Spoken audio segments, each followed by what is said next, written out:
بسم اللہ الرحمن الرحیم۔ صبح نور کے ساتھ طاہر بخاری آپ سے مخاطب ہے۔ حضرت ابو انیس محمد برکت علی کی تالیف اسماء النبی الکریم صلی اللہ علیہ وسلم سے رسول اللہ صلی اللہ علیہ وسلم کلم کا ایک اسم مبارک پڑھنے کی سعادت حاصل کر رہا ہوں۔ سیدنا کثیر الصدقہ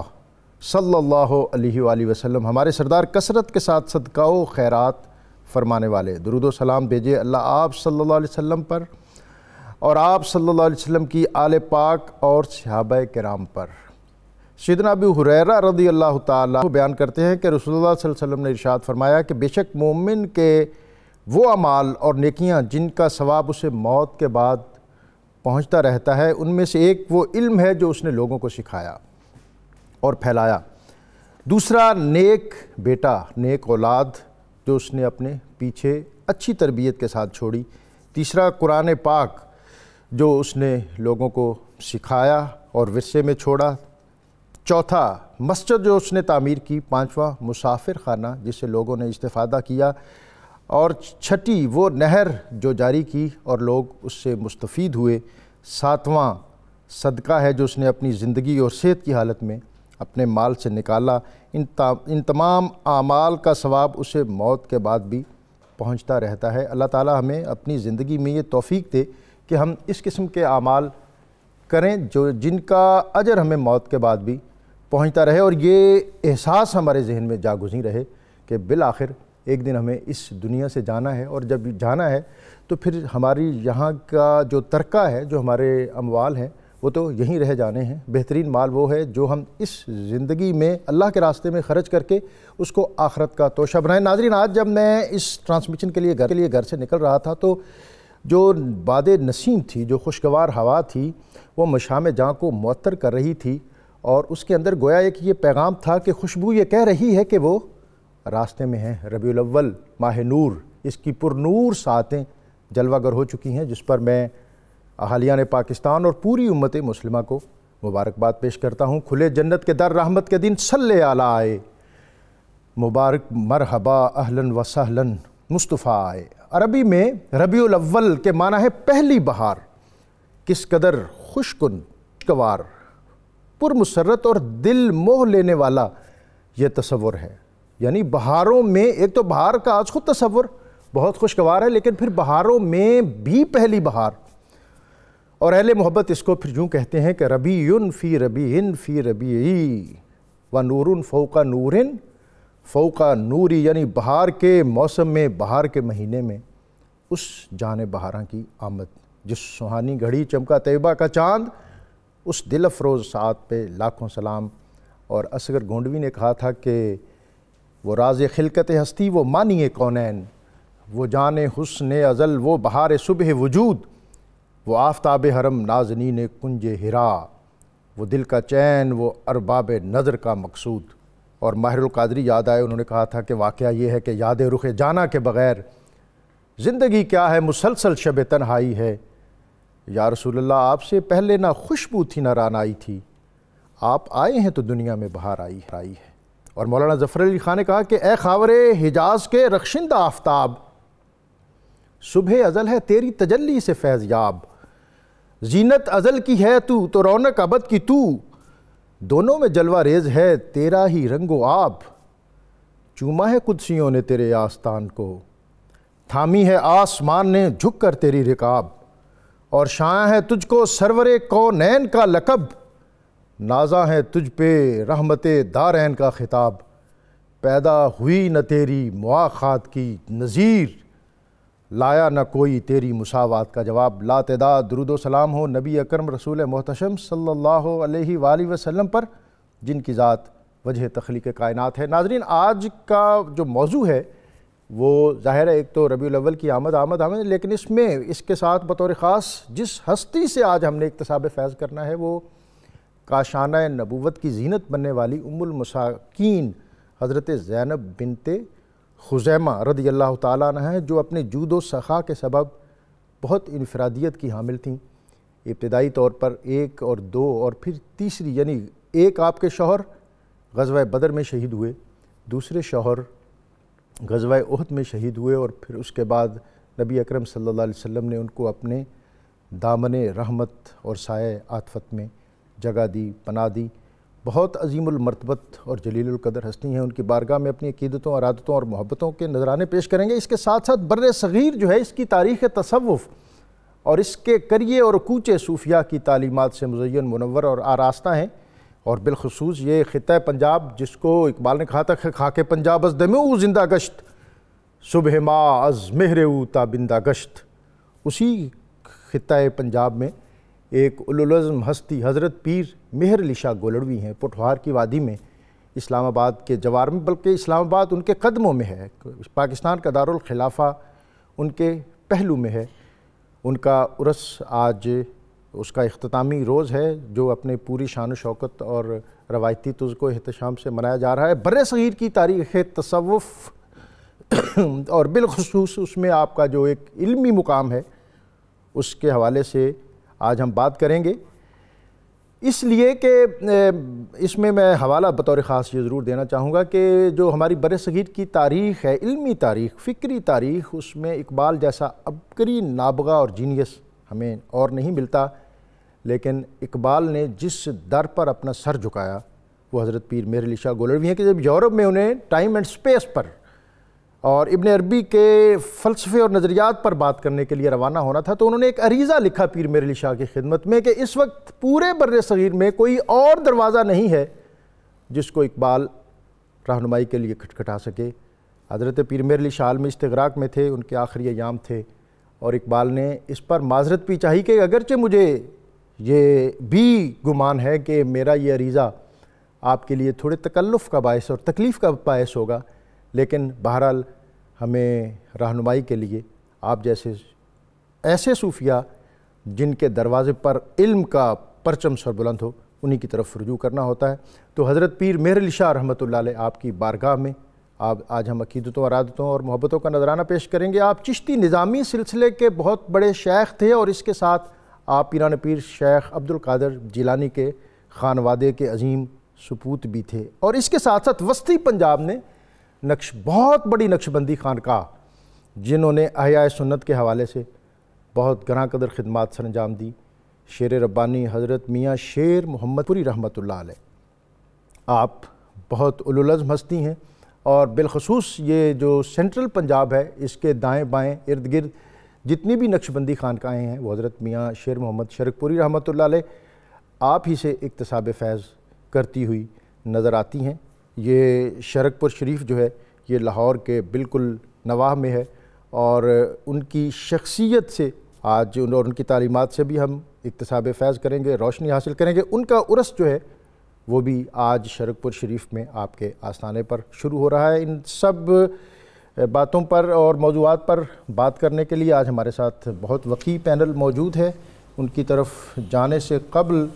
میں ان کا تعارف کروا دوں۔ آج کے ہمارے پہلے مہمان پروفیسر سعید احمد خان، معروف ماہر تعلیم ہیں، ڈاکٹر شبیر احمد جامی اسلامی علوم و معارف کے نامور استاد ہیں، علامہ ذوالفقار مصطفیٰ ہاشمی بہت بڑے خطیب ہیں، عالم دین ہیں، اور آج ہدیہ منقبت حافظ محمد سہیل نظر پیش کریں گے، وہ بھی ابھی ہمیں جوائن کریں گے۔ موضوعات دامان باغباں سے کف گل فروش تک بکھرے ہوئے ہیں سینکڑوں عنوان میرے لیے، آپ اساتذہ ہیں اور موضوعات کو پھر آپ کوزے میں آج بند کریں گے۔ پہلا سوال پروفیسر صاحب آپ کی خدمت میں کہ آج کی جو شخصیت ہیں جو کاشانہ نبوت کی زینت بنی، حضرت زینب بنت خزیمہ رضی اللہ تعالی عنہ، میں چاہوں گا کہ آپ کی جو شخصیت ہے اس پر آپ ہمیں کچھ رہنمائی اور روشنی عطا کریں۔ بسم اللہ الرحمن الرحیم۔ محترم بخاری صاحب شکریہ۔ اس سے قبل کہ میں مسلمانوں کی اس عظیم ماں کا نام اپنی زبان پر لاؤں، حضور نبی اکرم رحمت عالم صلی اللہ تعالی علیہ وسلم کی دنیا میں تشریف آوری کے حوالے سے آپ کے چچا حضرت عباس بن عبد المطلب کا ایک شعر نظر کروں گا۔ واہ سبحان اللہ سبحان اللہ۔ حضرت عباس رضی اللہ تعالی عنہ نے حضور علیہ السلام کا میلاد مناتے ہوئے جو خوبصورت بات کہی، وہ فرماتے ہیں کہ وَأَنْتَ لَمَّا وُلِدْتَ أَشْرَقَتِ الْأَرْض وَضَاءَتْ بِنُورِكَ الْأُفُقُ۔ واہ سبحان اللہ۔ یا رسول اللہ صلی اللہ علیہ وسلم، جب آپ کی ولادت پاک ہوئی، جب آپ اس دنیا میں تشریف لائے، زمین چمک اٹھی، واہ سبحان اللہ، اور آپ کے نور نے آفاق کو جگمگ جگمگ، واہ سبحان اللہ، سبحان حضور نبی اکرم رحمت سبحان عالم اللہ، صلی اللہ تعالی علیہ وسلم چونکہ جان ایمان ہیں، روح کائنات ہیں، واہ آپ صلی اللہ علیہ وسلم کے دامن سے وابستہ ہونے والی ایک ایک چیز جن بلندیوں پر جاتی ہے، کسی مفکر کا، محقق کا، محدث کا، مدقق کا، کیا کہ وہ اس کو پا سکے، اور پھر وہ مقدس خواتین جن کے بارے میں پروردگار عالمین نے فرمایا کہ یا ایھا النبی انا احللنا لک ازواجک اللاتی آتیت اجورہن، ہم نے آپ کے دامن میں ان عورتوں کو پناہ دی ہے، ان مقدس ماؤں میں سے جنہیں قرآن کریم نے واضح طور پر کہہ دیا کہ یا نساء النبی لستن کاحد من النساء، تم پہلے کیا تھیں کیا نہ تھیں، لیکن جب میرے محبوب کے دامن سے وابستہ ہو گئیں تو کائنات کی کوئی عورت تمہارے خاک پا تک پہنچے، کوئی اور عورت تمہارے جیسی ہو سکے۔ سبحان اللہ، تو ان میں سے ہماری پیاری اماں جان سیدہ حضرت زینب بنت خزیمہ، اللہ اکبر، علماء لکھتے ہیں کہ جب انہوں نے دنیا میں آنا ہے تو ان کے والد ان کے آنے کی خوشی سننے کے لیے منتظر ہیں۔ سبحان اللہ، یہ بات اس حقیقت کو ظاہر کرتی ہے کہ وہ معاشرہ جس میں بیٹی کے پیدا ہونے پر لوگوں کے چہرے سیاہ ہوتے تھے، لوگوں سے چھپتے پھرتے تھے کہ وہ کیا کریں، مٹی میں دفن کر دیں، کہاں چھپیں، اس ماحول میں حضرت زینب بنت خزیمہ سلام اللہ علیہا کی دنیا میں تشریف آوری جب ہوتی ہے، اور ان کے والد سے جب جا کر کہا جاتا ہے کہ اللہ نے آپ کو ایک خوبرو بیٹی دی ہے، اور آپ جا کر جب اپنی شہزادی کو آنکھوں سے دیکھتے ہیں تو بے اختیار زبان سے نکلتا ہے زینب، سبحان اللہ، سبحان اللہ، پیو دی سونی دی، واہ واہ واہ واہ واہ، کیا الفاظ ہیں واہ، کہ باپ کس انداز میں اپنی پیاری بیٹی کے ساتھ محبت کا اظہار کر رہا ہے۔ واہ، آپ اس دنیا میں حضور سید عالم صلی اللہ تعالی علیہ وسلم کی بعثت سے کوئی تقریباً 13 سال قبل دنیا میں آئیں، یعنی آپ کی عمر نبی رحمت صلی اللہ تعالی علیہ وسلم سے تقریباً 27 برس کم ہے۔ آپ نے اس دنیا میں آنے کے بعد جو ماحول دیکھا، اور اس کے بعد اللہ تعالیٰ نے آپ کو ایمان کے زیور سے آراستہ کیا، اور آپ ہجرت کر کے مدینہ منورہ تشریف لے آئیں، تو اس وقت تک بھی پورے اس ماحول میں یہ بات بارے میں بتائی جا رہی تھی کہ یہ مسکینوں سے محبت کرنے والی ہیں، واہ واہ، مسکینوں کی ماں۔ واہ، محترم بخاری صاحب، جب ہم یہ لفظ زبان پر لاتے ہیں ام المساکین کا، تو ہمارے سامنے اس ایک لفظ سے جو اسباق سننے والوں کو ملتے ہیں ان کی طرف ذرا آپ توجہ فرمائیں۔ قرآن کہتا ہے کہ جب کل قیامت کے دن مالک داروغہ جہنم میں داخل ہونے والوں سے پوچھے گا کہ ما سلککم فی سقر، اے جہنم میں آنے والوں یہ تو بتاؤ کہ وہ کیا عمل تھا تمہارا جو تمہیں جہنم میں دھکیل رہا ہے، تو وہ اس کے جواب میں کہیں گے کہ قالوا لم نک من المصلین، پہلی بات تو وہ یہ کہیں گے کہ ہمارا نماز سے دور کا واسطہ نہ رہا، وَلَمْ نَكُ نُطْعِمُ الْمِسْكِينَ، ہم مسکینوں کو کھانا نہیں کھلاتے تھے۔ تو نبی رحمت صلی اللہ تعالی علیہ وسلم کے در سے وابستہ ہونے والی اس خاتون عظیمہ کا ہم اس لحاظ سے بھی دیکھتے ہیں کہ ام المساکین نبی رحمت صلی اللہ علیہ وسلم کے دامن میں آ کر قیامت تک آنے والی عورتوں کو یہ پیغام دے رہی ہیں کہ مجھے اگر اللہ کے محبوب علیہ السلام نے کسی بات سے شرف بخشا ہے، میری تعریف کی ہے، تو وہ یہ کہ مجھے معاشرے کے مساکین افراد سے، یتیموں سے، فقراء سے کتنی محبت ہے۔ کاش کہ آپ کا ذکر پاک سنتے ہوئے آج کی عظیم بہنیں اور مائیں بھی اس بات کو سامنے رکھیں کہ ہم نے جب دنیا میں قدم رکھا تو ہمیں تو صاف بھی کسی اور نے کیا، خالی ہاتھ تھے، اور جب اس دنیا سے ہم جائیں گے تو بھی ہمیں کوئی اور صاف کرے گا اور ہمیں خالی ہاتھ لے کر مہیا گو کہ بہت سب عمدہ سامان بات اور ہے کہ ملکی اور یہ جو مالی ایک تصور ہے اس کو ذہن میں جاگزیں اگر بندہ کر لے تو پھر دنیا کے بہت سے بکھیڑے ویسے ہی ختم ہو جاتے ہیں۔ ڈاکٹر صاحب بہت محدود سا ان کے حجرے کے اندر سامان زیست تھا، کچھ جو چکی، اور بہت تھوڑا وقت جو ہے وہ کاشانہ نبوت پہ انہیں عطا ہوا، لیکن بہرحال ازلی اور ابدی سعادتیں ان کے مقدر میں تھیں۔ اور پھر اس سے قبل ہم یہ بھی دیکھتے ہیں کہ ان کے شوہر جو ہیں وہ بھی غزوہ بدر میں مجاہد بن کر پیش ہیں، اور از خود وہ ایک مجاہدہ کے طور پر خدمات سر انجام دے رہی ہیں، مجاہدین کو پانی پلا رہی ہیں، ان کی مرہم پٹی کر رہی ہیں۔ تو یہ سارا جو منظر نامہ ہے وہ حضرت زینب کی شخصیت کو کس طرح نمایاں اور معتبر کرتا ہے؟ بخاری صاحب بہت حضرت زینب بنت خزیمہ رضی اللہ تعالیٰ عنہ کی امتیازی خصوصیات بیان ہو رہی ہیں، تو اس کے ساتھ اگر ایک واقعہ میں ریلیٹ کر دوں تو اس سے ان کی عظمت شان واضح ہو جائے گی۔ حضرت عمر رضی اللہ تعالیٰ عنہ حضرت ابوبکر صدیق رضی اللہ تعالیٰ عنہ سے زندگی بھر یہ کہتے رہے کہ غار ثور کی 3 راتوں کا ثواب مجھے دے دے، واہ، اور میری زندگی کے تمام اعمال آپ لے لیں۔ اللہ اکبر، یہ نیکی کی مسابقتیں تھیں۔ مسابقتیں تھیں۔ تو سوال یہ تھا کہ غار ثور میں کیا تھا؟ ہماری تو ترجیحات ایسی ہوتی نہیں ہیں، ہم تو مال دولت کی بات کرتے ہیں۔ تو غار ثور میں تکالیف تھیں، پریشانیاں تھیں، لیکن وہ صحبت کاملہ کا جو ماحول تھا، وہ مشاہدہ اور مراقبہ بھی تھا۔ مراقبہ بھی تھا۔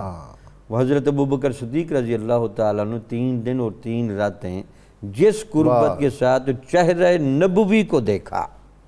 اور اس کے جو اثرات و فیوزات پوری زندگی محسوس کرتے رہے، تو حضور نبی اکرم صلی اللہ علیہ وسلم کے ساتھ وجودی تعلق اور صحبت کاملہ کا تعلق اور اتنا قرب سے دیکھنے کا تعلق، یہ ازواج مطہرات کے علاوہ کس کے حصے میں ہے؟ واہ سبحان اللہ، اس پہلو کو ہمیشہ پیش نظر رکھیں۔ بہت بڑی قرآن نے ویسے نہیں کہا کہ کہ آپ کسی عورت کی طرح نہیں ہو سکتی، چونکہ جو منبع فیض ہے، جو منبع صداقت ہے، جو منبع خیرات ہے، وہ آپ کے سامنے ہے۔ تو یہی وجہ تھی۔ دوسرا یہ تھا کہ ام المساکین کی جہاں یہ آپ نے تھوڑا بتایا کہ مختصر مال و اسباب کے باوجود بھی غازی صاحب ایسے لوگوں کا تو دست غیب میں بھی ہاتھ ہوتا ہے، وہ ایک الگ بات ہے کہ وہ ظاہر نہیں کرتے۔ یہ قرآن کے اندر ویسے نہیں ہے کہ وَمَن يَتَّقِ اللَّهَ يَجْعَل لَّهُ مَخْرَجًا وَيَرْزُقْهُ مِنْ حَيْثُ لَا يَحْتَسِبُ، جو صحیح معنی میں متقی ہو جائے اللہ تعالیٰ اس کو ہر مشکل سے نکالتا ہے اور اس کو وہاں سے رزق دیتا ہے جہاں سے وہم و گمان بھی نہیں ہوتا۔ لیکن اس کے باوجود بھی حضور نبی اکرم صلی اللہ علیہ وسلم کے ساتھ رہنا، پھر آپ نے دیکھا قرآن میں یہاں تک بھی آیا کہ جب کچھ ایسے معاملات پیدا ہوئے کہ ازواج مطہرات کو حضور نبی اکرم صلی اللہ علیہ وسلم سے جو سبق امیزی ہونی تھی کہ آپ میرے ساتھ ہی دنیا میں الفقر و فخری کے تحت رہے ہیں، تو ان سب نے قبولیت کے ساتھ، اسی استغنا کے ساتھ اور اسی رغبت کے ساتھ رہنا پسند فرمایا۔ سبحان اللہ، سبحان اللہ، سبحان اللہ۔ باقی رہ گیا غازی، ایک حقیقت یہ ہے کہ حضور نبی اکرم صلی اللہ علیہ وسلم کے ساتھ تعلق میں حضرت عثمان غنی کا ایک کافر کے ساتھ مذاکرہ نقل کے امام سیوطی نے تاریخ الخلفاء میں، وہ حضرت عثمان غنی کو کہتے ہیں کہ یار ہمیں پریشانی یہ نہیں کہ آپ محمد کے ساتھی بنے، پریشانی ہمیں یہ کہ جو اس جماعت میں جا رہا ہے وہ بالکل ظاہراً اور باطناً بدلتا جا رہا ہے، تکلیف تبدیلی سے ہے۔ تم صداقت کا، امانت کا، دیانت کا، سخاوت کا استعارہ بنتے جا رہے ہو، تو آپ پہلے بھی بڑی سخی تھی۔ اچھا وجہ مطابقت دیکھیں، حضور نبی اکرم صلی اللہ علیہ وسلم پر جب پہلی وحی نازل ہوئی تو آپ نے حضرت خدیجہ رضی اللہ تعالیٰ عنہ سے جب باتیں کیں تو انہوں نے بھی آپ کو یہی کہا کہ آپ بیواؤں کا بڑا خیال رکھتے ہیں، آپ مساکین کا بڑا خیال رکھتے ہیں، جو مساکین کا اور بیواؤں کا بڑا خیال رکھے۔ اچھا میں یہ آپ سے یہ بھی جانوں گا اور پھر اس کے بعد یہ بھی جاننے کی کوشش کروں گا کہ بہت سمپل تھا عرب کے کلچر میں شادی کا انسٹیٹیوشن، بالکل ٹھیک ہے، ہمارے ہاں بہت پیچیدگیاں ہیں اور بہت کچھ ہم اس ادارے میں بہت کچھ جو کرتے ہیں اس کو دین یا اسلام کی آڑ میں کرتے ہیں، حالانکہ وہ یہاں کی روایات ہیں۔ عرب کے اندر شادی کے بغیر زندگی گزارنا اور ایک سے زائد شادیوں کا اہتمام کرنا اور ایک ہی گھر میں مختلف حجروں میں خواتین کا رہنا اور پھر اس کے اندر ایک مقصدیت کا ایلیمنٹ ہونا، اس کا پہلو ہونا، میں اس پر آپ سے رہنمائی بھی لوں گا۔ میں ہاشمی صاحب آپ سے یہ جاننا چاہوں گا کہ یہ جو اولو العزم اور جلیل القدر ہستی ہیں حضرت زینب بنت خزیمہ اور آپ کے جو شوہر ہیں حضرت عبیدہ بن حارث، اور یہ پہلے شوہر ہیں یا دوسرے شوہر ہیں؟ جی اور غزوہ بدر ہے، غزوہ بدر کے اندر جب مبارزت ہوئی ادھر سے عتبہ، شیبہ اور ولید یہ تین نکلے، اور ادھر سے حضرت عبداللہ بن رواحہ اور آپ کے ساتھ دو اور شخصیات جو انصاری تھیں نکلیں۔ عتبہ نے کہا، ہیلمٹ پہنے ہوئے تھے، کہا کہ اپنا تعارف کروائیں، انہوں نے کہا کہ ہم تو انصاری ہیں، انہوں نے کہا کہ ہمارا تمہارے ساتھ کوئی مقابلہ نہیں ہے، تم جاؤ، ہمارا خون ہمارے چچاؤں اور ہمارے چچا زاد بھائیوں کو بھیجو۔ تین شخصیات نبی اکرم صلی اللہ علیہ وسلم نے ان کے مقابلے میں اناؤنس فرمائیں۔ حضرت حمزہ آپ کے چچا تھے، حضرت علی ابن ابی طالب آپ کے فرسٹ کزن تھے، حضرت عبیدہ بن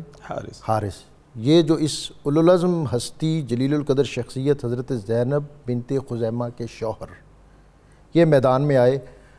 اور پھر یہاں پر جو مناظر ہیں کہ حضرت حمزہ وہ بھی کامیاب ہوئے، حضرت علی المرتضیٰ بھی کامیاب ہوئے اور حضرت عبیدہ بھی کامیاب ہوئے، ولید، عتبہ، شیبہ یہ تینوں جو ہیں یہ واصل جہنم ہوئے، لیکن حضرت عبیدہ جو ہیں ان کا پاؤں کٹ گیا۔ اور اب یہ جو منظر سیرت نگاروں نے لکھا ہے کہ آپ اپنے وجود کو ساری اپنی طاقت اور قوت مجتمع کرتے ہوئے گھسیٹتے ہوئے نبی اکرم صلی اللہ علیہ وسلم کے قدموں تک لے کے گئے اور اپنا رخسار نبی اکرم صلی اللہ علیہ وسلم کے قدموں پہ رکھا اور عرض کی، یا رسول اللہ آج اگر ابو طالب ہوتے نا تو وہ یہ منظر دیکھتے تو وہ جان لیتے کہ انہوں نے آپ کے دفاع اور آپ کی عزت اور عظمت کے لیے جو اشعار کہے ہوئے تھے آج ہم نے ان کا حق ادا کر دیا ہے۔ یا رسول اللہ حق ادا کر دیا ہے یا نہیں؟ اور آپ کے قدموں میں کہ آستانے پہ تیرے سر ہو اجل آئی ہو۔ جناب بسم اللہ الرحمن الرحیم۔ قبلہ بخاری صاحب، یقیناً یہ جہاں بھی آپ واقعے کو، اس ساری صورتحال کو لے آئے ہیں، بڑا عشق و محبت سے بھرپور یہ منظر ہے۔ حضرت سیدنا عبیدہ بن حارث رضی اللہ تعالی عنہ شہدائے بدر میں سے خوش نصیب ہیں، اور آپ جب زخمی ہوتے ہیں، قافلہ واپس فتح یاب ہو کے مدینہ منورہ کی طرف رواں دواں ہو جاتا ہے، تو مقام صفرا پر آپ نے جام شہادت نوش کیا، اور یہ ایک پڑاؤ کا مقام تھا جہاں پہ حضور صلی اللہ علیہ وسلم کا قافلے کے ساتھ ٹھہرے ہوئے تھے۔ اور اس قافلے میں آپ دیکھیے کہ آج کی ہماری ممدوحہ سیدتنا زینب بنت خزیمہ رضی اللہ تعالی عنہا بھی شامل ہیں، جو کہ زخمیوں کی مرہم پٹی کر رہی ہیں، ان کو پانی پیش کر رہی ہیں۔ تو آپ رضی اللہ تعالی عنہا کو جب یہ خبر ملتی ہے کہ آپ کے شوہر نامدار حضرت عبیدہ بن حارث جام شہادت نوش کر گئے، تو عزم و استقامت کا اور صبر و رضا کا ایک کوہ صفا بنے ہوئے آپ رضی اللہ تعالی عنہا جو ہیں وہ اپنا معمول مبارک اسی طرح سے جاری رکھتی ہیں۔ میں آپ کی اس ترکیب پر آپ کو داد دیتا ہوں جو آپ نے کوہ صفا کہا ہے۔ اللہ آپ کو جزا دے، اللہ آپ کو جزا دے۔ یہ اسی مکتب سے سیکھی ہوئی کہہ لیجیے کہ ادب کی باتیں۔ تو آپ نے جو ہے وہ آپ رضی اللہ تعالی عنہا، یعنی جو حضرت زینب بنت خزیمہ رضی اللہ تعالی عنہا نے وہ جاری رکھا معاملہ۔ آپ کے دامن میں مطلب یہ ایک اعزاز آ گیا کہ آپ کے شوہر نامدار جو ہے وہ جام شہادت نوش کر جاتے ہیں۔ پھر اس کے بعد مدینہ منورہ واپس آنے کے بعد آپ کا نکاح جو ہے وہ حضرت سیدنا عبداللہ بن جاحش رضی اللہ تعالی عنہ سے ہوتا ہے۔ حضرت عبداللہ بن جاحش رضی اللہ تعالی عنہ بھی اگلے ہی برس کہ جب غزوہ احد ہوتا ہے تو وہاں پہ پیارے آقا صلی اللہ تعالی علیہ وسلم پر اپنی جان نچھاور اس انداز سے کرتے ہیں کہ پہلے ایک مکالمہ یہاں پر جو ہے وہ سیرت نگاروں نے نقل کیا ہے، جو حضرت سیدنا سعد بن ابو وقاص رضی اللہ تعالی عنہ اور حضرت ان کے درمیان جو ہے وہ ہوتا ہے، مطلب عبداللہ بن جاحش رضی اللہ تعالیٰ عنہ کے درمیان۔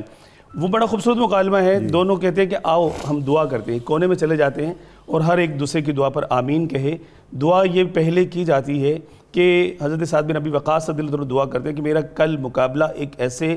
جری اور بہادر دشمن کے ساتھ ہو کہ جس کے ساتھ میں پوری قوت سے لڑوں، وہ بھی میرے ساتھ لڑے، اور پھر بالآخر میں اس کو پچھاڑ دوں اور میں فتح یاب ہو جاؤں۔ پھر جو ہے وہ حضرت عبداللہ بن جہش رضی اللہ تعالیٰ عنہ آمین کہتے ہیں، پھر آپ دعا کرتے ہیں اور حضرت سعد بن ابو وقاص رضی اللہ تعالیٰ عنہ آمین کہتے ہیں۔ لیکن آپ کی دعا کا کیا انوکھا رنگ اور ڈھنگ جو ہے وہ انداز ہے، آپ کہتے ہیں کہ میرا بھی مقابلہ ایک جری اور بہادر دشمن کے ساتھ ہو، لیکن وہ مجھے پچھاڑ دے، وہ میرے ناک اور کان کو کاٹ دے، اور کل بروز قیامت جب میں اللہ تبارک و تعالیٰ کی بارگاہ میں پیش ہوں تو رب تعالیٰ عز و جل مجھ سے پوچھے کہ اے عبداللہ بن جہش یہ تمہارا حال کیسے ہوا، تو میں کہوں کہ اے اللہ تبارک و تعالیٰ میرے یہ ناک اور کان جو کاٹے گئے یہ تیری اور تیرے محبوب علیہ السلام کی راہ میں کٹے، اللہ کے راستے میں میرے وجود کے ٹکڑے ہو جائیں۔ یہ آپ کی گفتگو سے جو میں بات اخذ کر سکا ہوں ہے کہ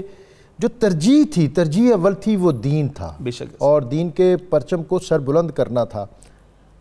بصورت دیگر یہی جو بدر کا مارکہ ہے اس میں جب ہم بات کر رہے ہیں تو نبی اکرم صلی اللہ علیہ وسلم اپنے یہ جو قریبی خانوادے کے لوگ ہیں ان کو ذرا پیچھے رکھتے تاکہ ان کی اپنی جو فیملی کی سٹرنتھ ہے وہ مضبوط رہتی، لیکن ہم یہی دیکھتے ہیں کہ جب بھی کوئی مارکہ پیش آیا تو سب سے پہلے بنو ہاشم کے جوان آگے آئے، نبی اکرم صلی اللہ علیہ وسلم کا اپنا خانوادہ، حضرت ابو طالب کا خون، حضرت جعفر،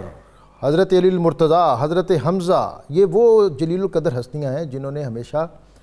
صف اول اولیت حاصل کی۔ بریک پہ جانا ہے، بریک سے جب واپس آئیں گے تو میں پروفیسر صاحب یہ بھی جاننا چاہوں گا کہ جو سوشل سسٹم اور فیملی سسٹم اس دور کا تھا اور اس میں یہ کاشانہ جو نبوت ہے اس میں جو یہ عظیم المرتبت خواتین ہیں، ان سے اس سوسائٹی نے اور اس سوسائٹی کے توسط سے آج تک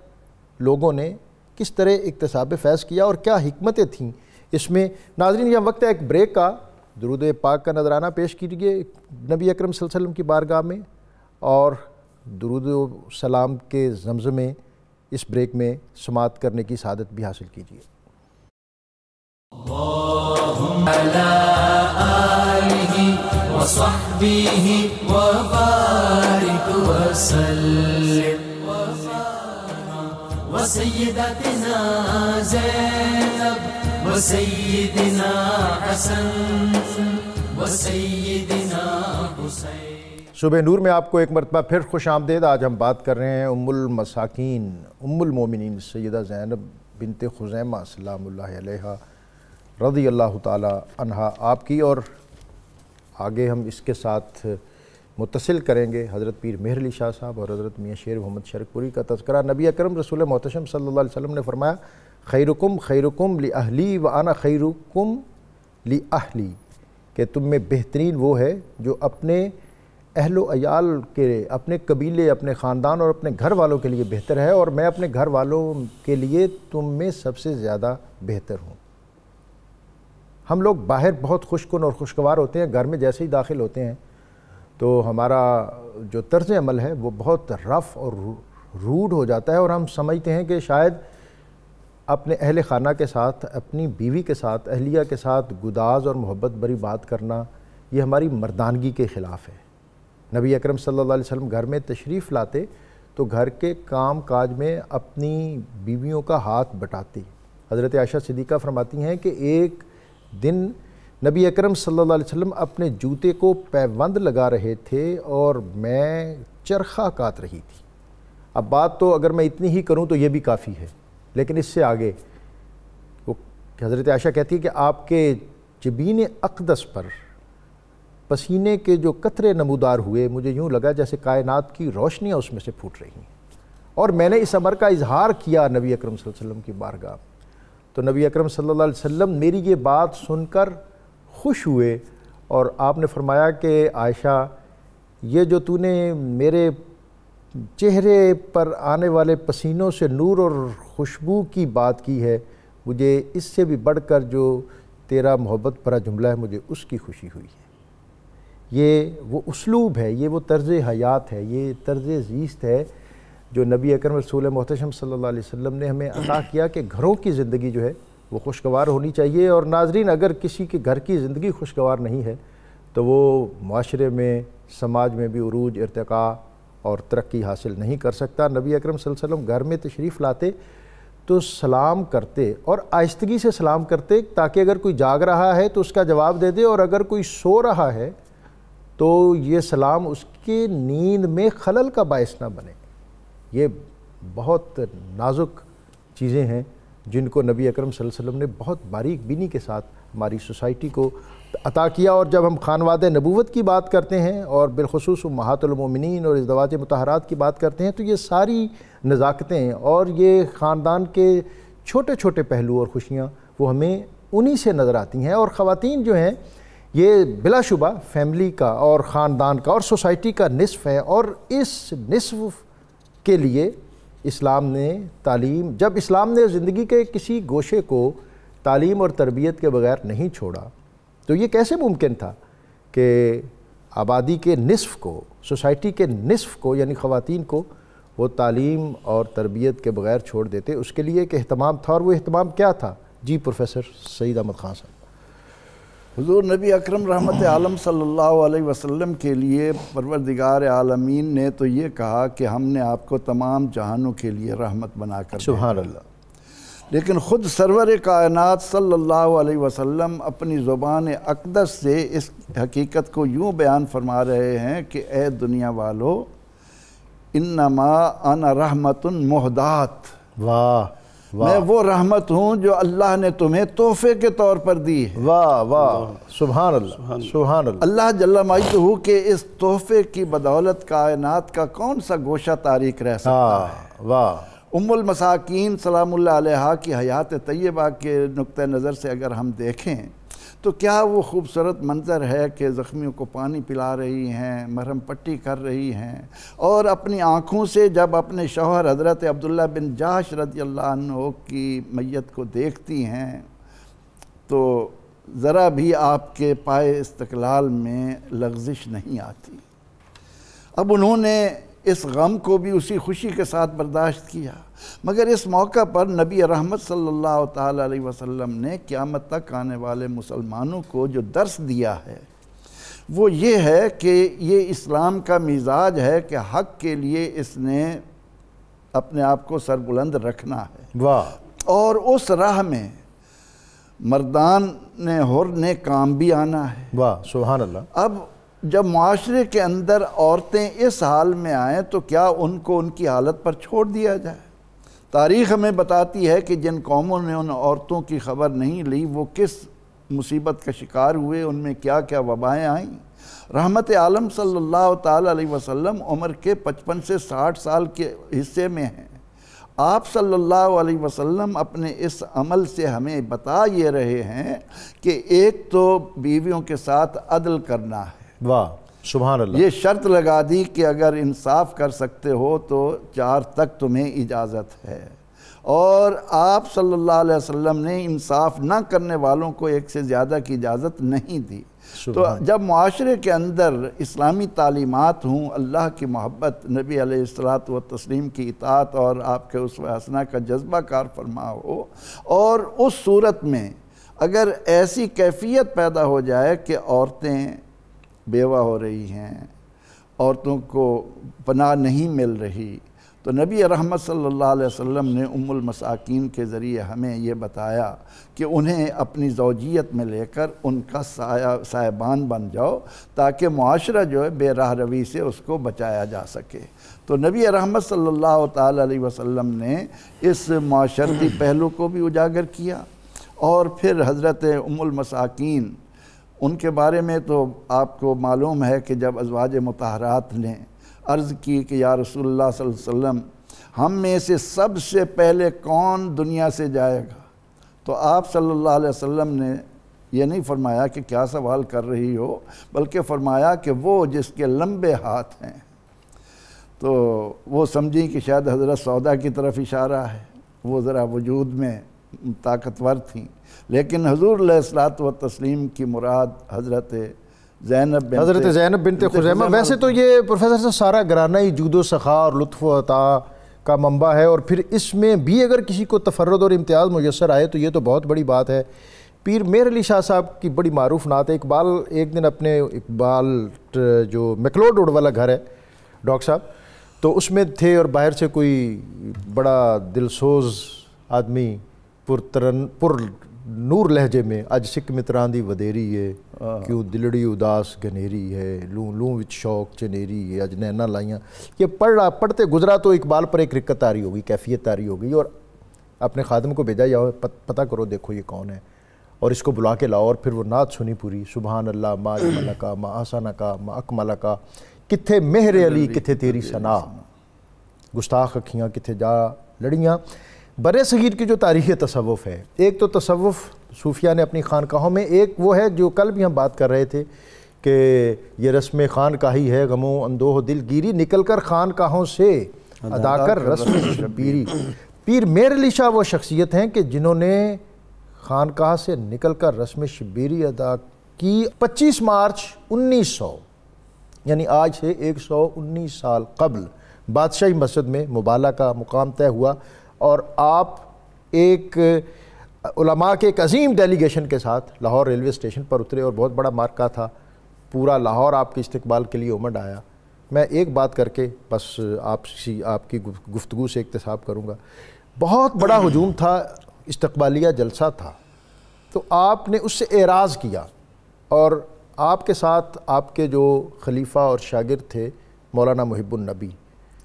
ان سے کہا کہ آپ کا قیام کا جو اہتمام تھا وہ برکت علی محمدن ہال میں تھا، آپ نے استقبالیہ جلوس سے بچتے ہوئے آپ برکت علی محمدن ہال میں تشریف فرما ہوئے۔ انہوں نے پوچھا کہ آپ نے تو چاہیے تھا کہ نعرے لگتے اور جو مزاج اور روایت ہے، تو آپ نے جو جملہ کہا وہ میں آج اس ٹرانسمیشن کی وساطت سے اپنے سارے دینی طبقات کی نظر بھی کر رہا ہوں اور خود بھی اس سے مزہ لیتا ہوں۔ آپ نے کہا کہ میں فتنہ ختم کرنے کے لیے آیا ہوں، فتنہ بننے کے لیے نہیں۔ جناب جی غازی صاحب، سیدنا پیر مہر علی شاہ صاحب رحمۃ اللہ علیہ کی شخصیت کا جب بھی نام آتا ہے تو وہاں شریعت و طریقت، علم و عمل اور معرفت حقیقت کا ایک پیکر عظیم سامنے سبحان اللہ سبحان اللہ۔ حضور نبی اکرم صلی اللہ علیہ وسلم کے فیوزات کے جتنے بھی چشمے جاری ہوئے، جن میں یتلو علیہم آیاتہ ویزکیہم ویعلمہم الکتاب والحکمہ، اس کے جتنے بھی مظاہر تاریخ میں چلتے رہے ہیں، آخری مظہر کامل یہاں برِ صغیر میں بھی نظر آتا ہے پیر مہر علی شاہ صاحب رحمۃ اللہ علیہ کی شکل میں، جہاں آپ کو تلاوت آیات، جہاں تزکیہ نفس، جہاں تعلیم کتاب اور تعلیم حکمت آخری عروج پر نظر آئے۔ کیا کہنے؟ بنیادی طور پر بخاری صاحب یہ جو تصوف ہے یہ مغز دین ہے، یہ روح دین ہے۔ ہم تو کہتے ہیں کہ دین کے آج جو نیا ایڈیشن ہے تصوف کا، یہ دین کا متوازن، وہ کہتے ہیں کہ اب دین سے اس کا تو تعلق ہی کوئی نہیں ہے، یہ حقیقت دین ہے، یہ حقیقت ہے، یہ روح دین ہے، یہ روح دین ہے۔ جب عقیدہ احساس میں ڈھل جائے اور اعمال صالحہ کے روحانی اثرات ظاہر ہوں، سبحان اللہ، اس ٹائٹل کا نام ہوتا ہے تصوف۔ سبحان اللہ، کہا جاتا ہے کہ نہیں یہ صوفی ہے۔ تو پیر مہر علی شاہ صاحب کی شخصیت جو تھی وہ کمالات نبوت کا، مشائخ چشت کے کمالات تھا، اور فیوزات غوث اعظم کا مظہر کامل تھا۔ جس نے وہاں عشق دیکھنا ہو، علم دیکھنا ہو، کمال دیکھنا ہو، سوز و گداز دیکھنا ہو، اور عشق کو کامل رنگ میں اور استغراق کے ساتھ دیکھنا ہو، تو وہاں دیکھ لے۔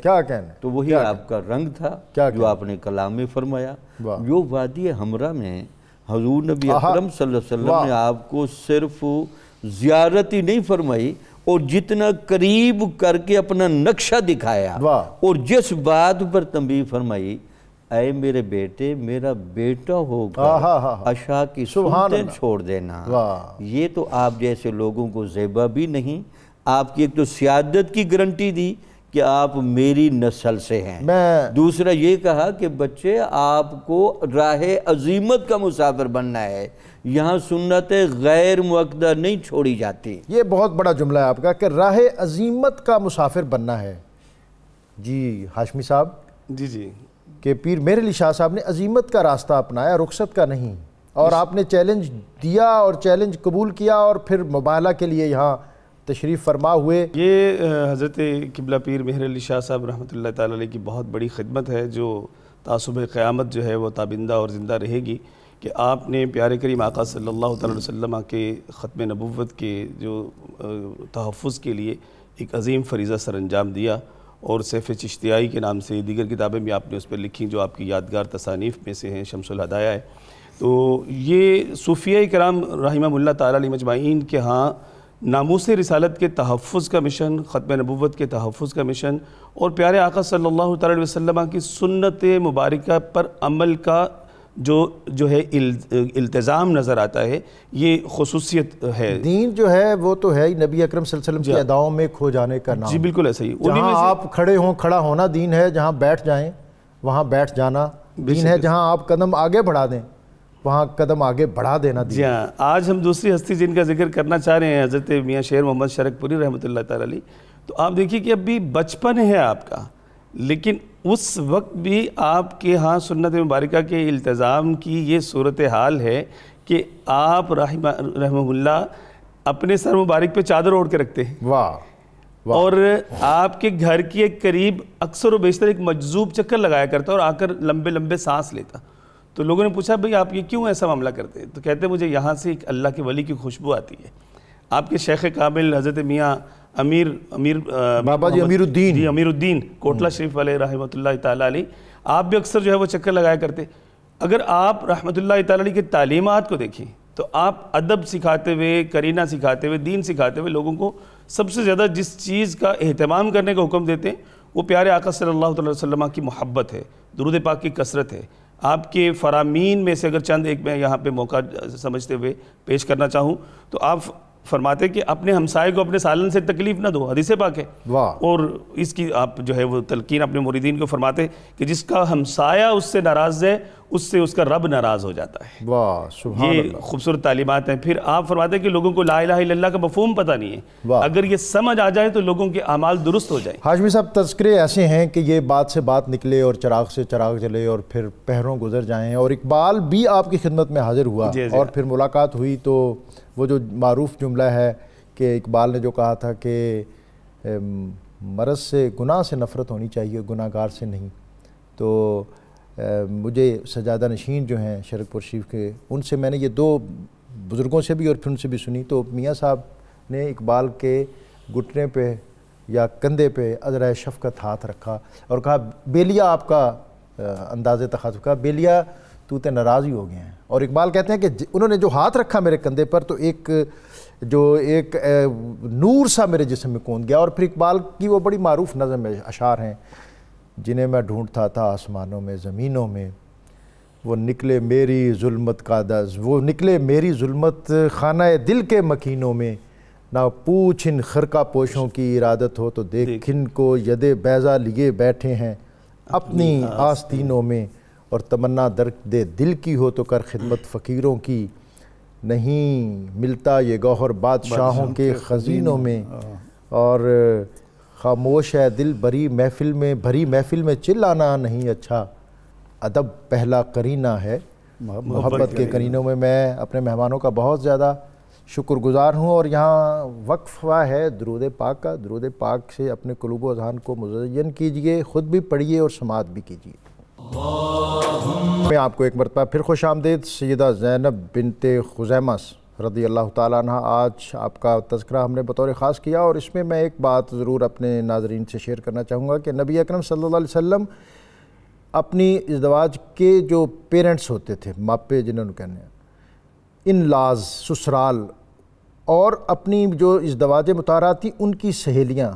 ان کی بھی عزت اور تکریم کرتے تھے۔ ہمیں بھی چاہیے کہ ہم اپنے سسرال کے جو اعزاز اور اکرام ہیں ان کو ہمیشہ ملحوظ خاطر رکھیں۔ ناظرین، کتاب الشفا سے آج کا نسخہ بھولے ہوئے قرآن کو یاد کرنا یہ بہت زیادہ ضروری ہے۔ یہ ہم لوگ جو ہیں قرآن پاک کو فراموش کیے ہوئے، سورہ نمل کی آیت نمبر 6 روزانہ 1000 مرتبہ پڑھ کر اگر قرآن پاک کو یاد کیا جائے تو بھولا ہوا قرآن پاک یاد ہو جاتا ہے۔ اول آخر درود پاک لازمی ہے۔ سیدنا علی المرتضیٰ شیر خدا کرم اللہ تعالی وجہ الکریم کا قول ہے کہ آپ فرماتے ہیں وہ علم بہت بے قدر و قیمت ہے جو زبان تک رہے، اور وہ علم بہت بلند مرتبہ ہے جو اعضاء و جوارح سے نمودار ہو۔ روزنامہ 92 میں آج کا ام المومنین سیدہ زینب بنت خزیمہ رضی اللہ تعالیٰ عنہ پڑھیے اور اس سے اکتساب علم کیجئے۔ حافظ سہیل نظر صاحب سے درخواست گزار ہوں کلام شاعر بزبان شاعر سیدہ زینب سلام اللہ علیہا رضی اللہ تعالیٰ عنہ آپ کی بارگاہ میں نذرانہ عقیدت پیش کیجیے۔ سر بسر لطف و عنایت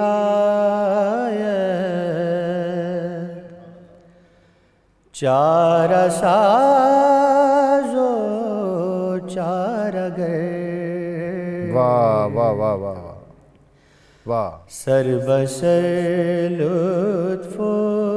عنایت چارہ ساز و چارہ گر، پیکر ایثار زینب زوجہ خیر البشر، پیکر ایثار زینب زوجہ خیر البشر،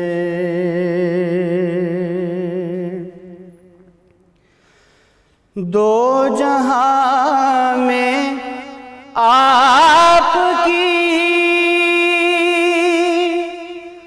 مشہور ہے دریا دلی،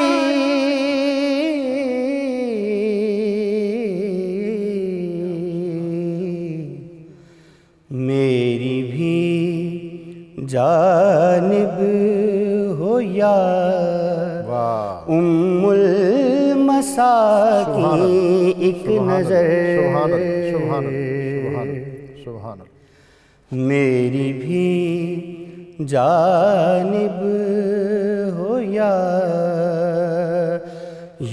ام المساکین ایک نظر،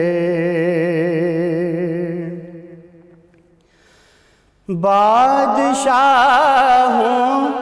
سے ہے بہتر آپ کے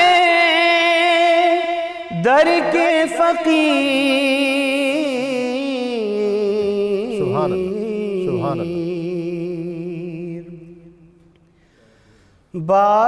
بادشاہوں سے ہے بہتر آپ کے در کے فقیر، سبحان اللہ، واہ کیا کہنے، خوبی یہ قسمت پہ نازاں آپ کا در یوزاگر، خوبی یہ قسمت پہ نازاں آپ کا در یوزاگر، ہے تمنا نظر کی اتنی